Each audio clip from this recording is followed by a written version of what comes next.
Et c'est l'heure d'ouvrir notre feuilleton de la semaine consacré aux refuges pour animaux, chiens, chats, mais aussi chevaux ou serpents. Certains ont été laissés pour morts avant d'arriver dans ces lieux.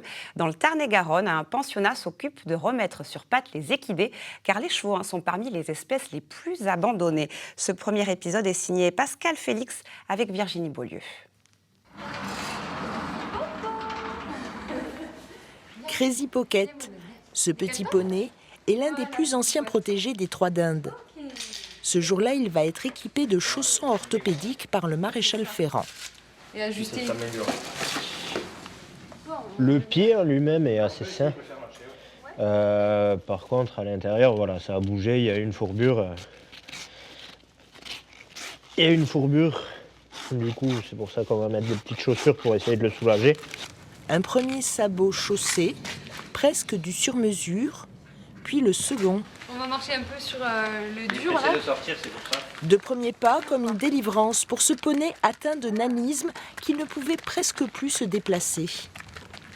Pour le moment, il marche déjà mieux, il avance beaucoup plus vite. Pendant un moment, il n'avançait pas beaucoup. C'était très difficile à chaque fois, je le faisais au pré pour éviter de lui faire des marches de fou.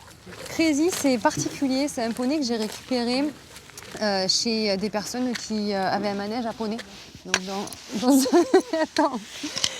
dans un camp de gens du voyage.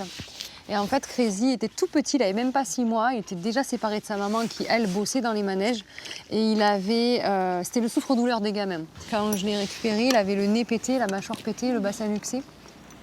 Des rescapés comme lui, le refuge en a accueilli une bonne centaine en 6 ans d'existence. Des histoires qui ont en commun l'abandon, la maltraitance, l'indifférence, y compris de la part d'écuries prestigieuses ou de centres équestres. C'est un cheval qui a voué sa vie à apprendre à des cavaliers, à monter à cheval, qui a fait vivre aussi la personne qui l'exploitait. Ils étaient 19 dans cet état-là, et c'est des chevaux qui sont arrivés dans une tranche d'âge où ils ne pouvaient plus travailler. Et en fait, plutôt que d'essayer de faire la démarche de leur trouver des bonnes familles, parce que ça prend du temps aussi de faire ça, mais plutôt que de faire cette démarche-là, elle les a laissés crever de faim. Aujourd'hui, Maximus, le cheval squelettique de la photo, est sorti d'affaires. Il vit au pré, en troupeau. Donc ça, c'est Pépita. Cette ânesse, elle, nécessite toujours des soins 1 an après son sauvetage. Aimer l'équitation ne veut pas dire aimer les animaux. Allez chérie, Voltige. Voltige a été délaissée par sa cavalière et cédée à un marchand de bestiaux maltraitants. Aujourd'hui, gravement malade mais bien soignée, elle coule des jours heureux. Bien. Attends, mange un petit peu.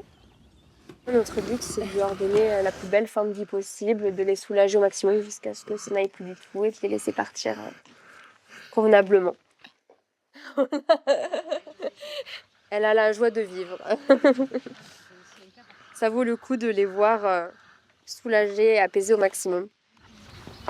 La plupart du temps, l'histoire des équidés accueillis au refuge se termine bien. Pour lui, comme pour les 2 ânesses, Joséphine et Hop, elles sont mère et fille, elles vivent aujourd'hui dans une famille d'accueil. Des amoureux des chevaux leur ont fait une place à l'écurie. Nous, on aime les animaux, on a beaucoup d'animaux, on a des chevaux, des chiens, on avait des poules et des coqs.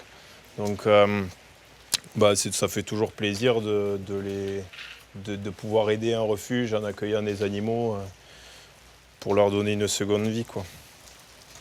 Mais eux, ils nous adorent aussi, ils nous le rendent bien. Donc pas de regret. Pas de regret. Grâce aux dons et en lien avec la justice, la police et la gendarmerie, le refuge des Trois d'Inde a participé au sauvetage de 300 équidés cette année.